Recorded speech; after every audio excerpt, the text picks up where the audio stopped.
Tonight, we gather together to celebrate the amazing finalists of this year's 2020 College Scholarship Competition. Richie Spirit Foundation's mission is to promote organ donation to people of all ages. And one of the ways that we keep Richie's spirit alive is through this college scholarship program. Richie was my younger brother, and he was born with cystic fibrosis. When he was 6, he became the youngest person living with cystic fibrosis to receive a double lung transplant. The transplant was a huge success and enabled him 11 years of life. Tragically, he passed away when he was 17, just a few months short of his high school graduation. So in Richie's memory, our foundation has been awarding high school seniors with college scholarships to pursue their dreams of higher education, which unfortunately, Richie never got the opportunity to do. Tonight, we celebrate 3 of those students who have faced significant challenges in their lives.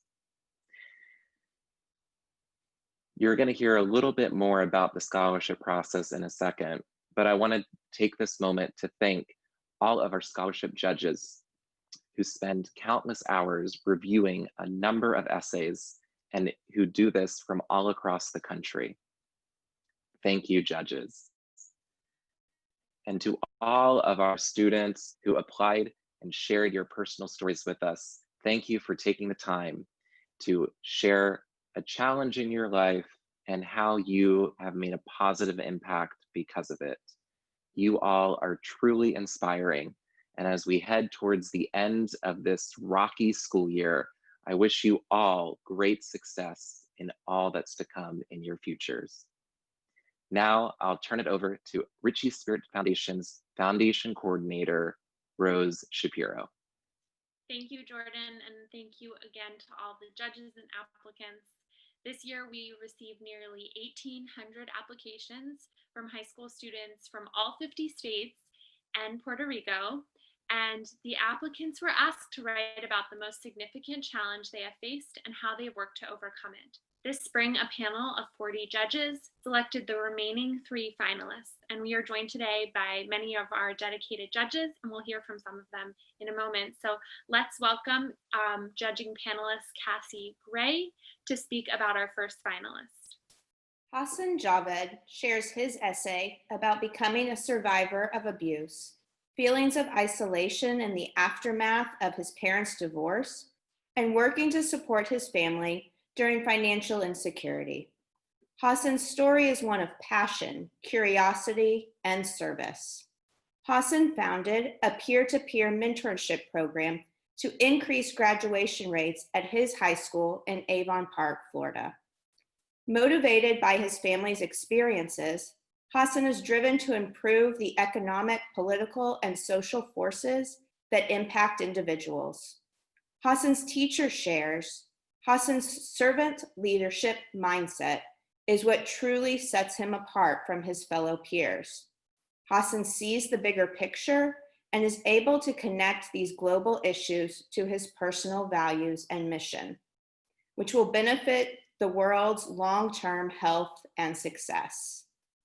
I invite Hassan to read an excerpt from his essay.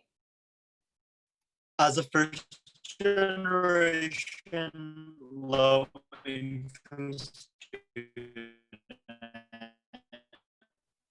I had to rely on guidance from my teachers and advisors. This, I began realizing that my accomplishments were incomplete without the sisters succeed in their education.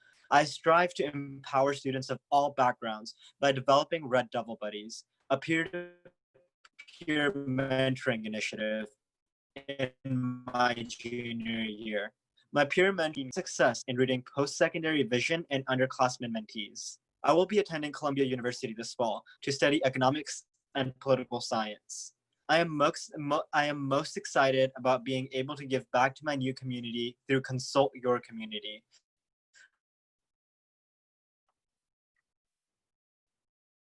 which is an initiative at Columbia that allows students to help small business owners like my own parents by offering them free financial and management consultations. Thank you, Hassan. This year's panel of judges was honored to get to know you. It is clear that you are a capable and devoted leader. We would like to present you with this year's Honorable Mention Award and a $500 prize. Congratulations. Thank you. Congratulations, Hassan, and thank you for sharing your words with us. We will now welcome judging panel member Max Markowitz to present on our next finalist. Thanks, Rose. Maggie Conlon is a senior from Brookfield, Wisconsin, and spent the first 2 years of her life in a hospital battling cancer. Even though the scars and remnants caused by the rare muscle cancer and tumor under her tongue made her feel self-conscious of a lisp, Maggie found her confidence in public speaking. From as young as 8 years old, Maggie has been sharing her story proudly and with grace. Maggie's teacher writes, Maggie understands the value in listening to others and learning from them. She's driven to do what's right, even if she is alone doing it. Maggie's involvement in numerous school extracurricular activities, as well as community volunteer work, are evident of her leadership strength and interest. Whether raising funds for cancer research or advocating for important legislation in DC, Maggie uses her skills and experience to make a big difference. I'd like to invite Maggie to read an excerpt from her essay. The hospital is where I learned to crawl, walk, and reach other milestones that babies do. The only difference was that I was fighting for my life and I didn't even know it. In 4th grade, I was asked to speak at a fundraiser for the MAC Fund, which is a childhood cancer research organization. I shared my cancer story with a crowd of 100 people, and once I was done, the audience cheered me on and applauded for me. Little did I know that speaking in front of hundreds of strangers would lead me to finally finding my voice. Once I learned how much money was raised during the event, I realized that not only can I be confident speaking in front of others, but also that my words can have an impact on people. Next year, I will be attending Butler University, where I will be majoring in marketing. I'm most excited for the small class sizes so I can interact with my peers and professors. Maggie, thank you so much for sharing your story with our panel and with so many others. We're confident that you'll continue to use your voice to advocate for children's health, and we are pleased to present you with the 2nd place award and a $1,500 scholarship. Congratulations. Thank you so much. Our pleasure. Yes, a huge congratulations, Maggie, and thank you, Max. Finally, I'd like to introduce a judging panel member, Jeneva Vazquez, who will speak about our final finalist. Vince Domingo, a graduating senior at Mission Viejo, California, was born with 2 rare eye disorders that cause profound visual impairment and misalignment. He shares in his essay about the ableism, bullying, and isolation he experienced as a child due to his differences.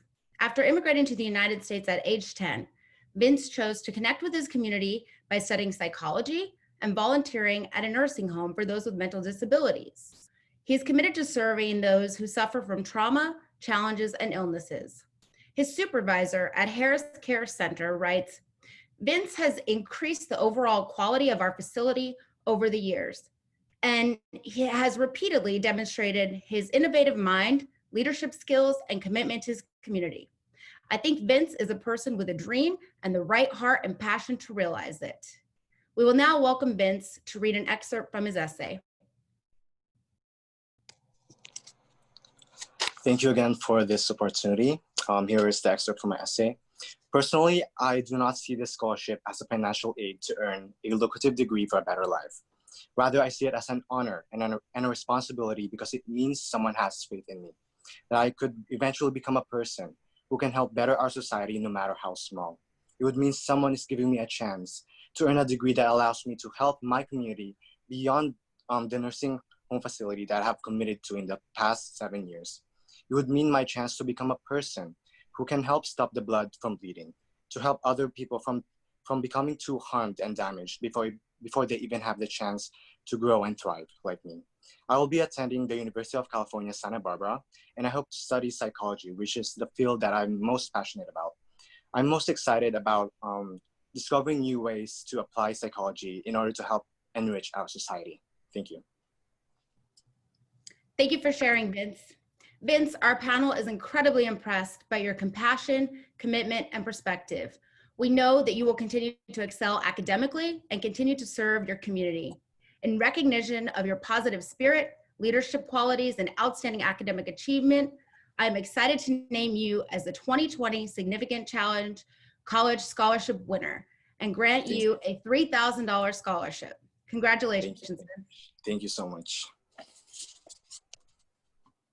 To Hassan and Maggie and Vince, another round of congratulations and best of luck to you.